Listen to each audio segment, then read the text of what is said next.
The Islamic Republic's imports of soybeans from the U.S. have surged this autumn ahead of looming sanctions from President Donald Trump.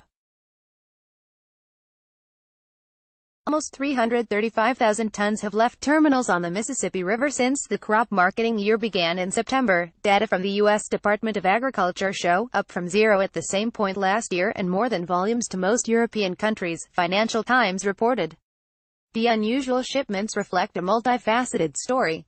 China, the world's largest soya bean importer, in July sharply raised duties on U.S. supplies in retaliation for tariffs on its products. Soybean prices have declined by 20% in Chicago as the Chinese buy oilseeds elsewhere. U.S. sanctions on Iran's oil exports will resume on November 4 following Trump's withdrawal from a nuclear accord with world powers.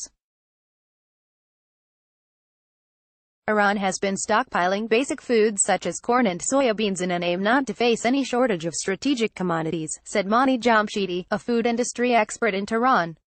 Importers including Mexico, Spain, Egypt, Thailand and Iran have taken advantage of the depressed price of U.S. soybeans. Akbar Sebkati, secretary of the Iranian Oilseed Extraction Industry Association, said they now cost importers €50 less per ton than soybeans from South America, the other main source of world supplies. We buy our commodity from a cheaper producer, no matter if it is U.S. or another country. It has nothing to do to politics, said Sebkati. Addressing the U.S.-China trade war, he said, "We should seize opportunities provided to our country during decision-making in world trade." Iran is a small but growing player in international grain markets, with an estimated 2.6 million tons in soybean imports this year. Its poultry industry requires animal feed made from corn, barley, wheat and soya meal, some of it foreign-grown.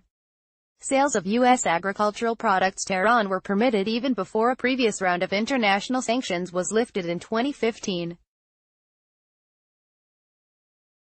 Sanctions that Trump imposed in August targeted cars, gold and other metals trading and the government's ability to buy U.S. dollars, excluding agricultural products. Bunge, the New York-listed grain and oilseed trader with terminals on the Mississippi River, declined to comment on specific contracts but said it exports agricultural commodities to Iran in accordance with all applicable economic sanctions laws, which authorize the sale of food for humanitarian reasons. Bringing in a market like Iran, and all the others combined, is essential if China is not going to import from us, said Sam Funk, economist at agserve.com, an agricultural consultancy in St. Louis. In the year 2018 to date, Iran's purchases have totaled 886,000 tons.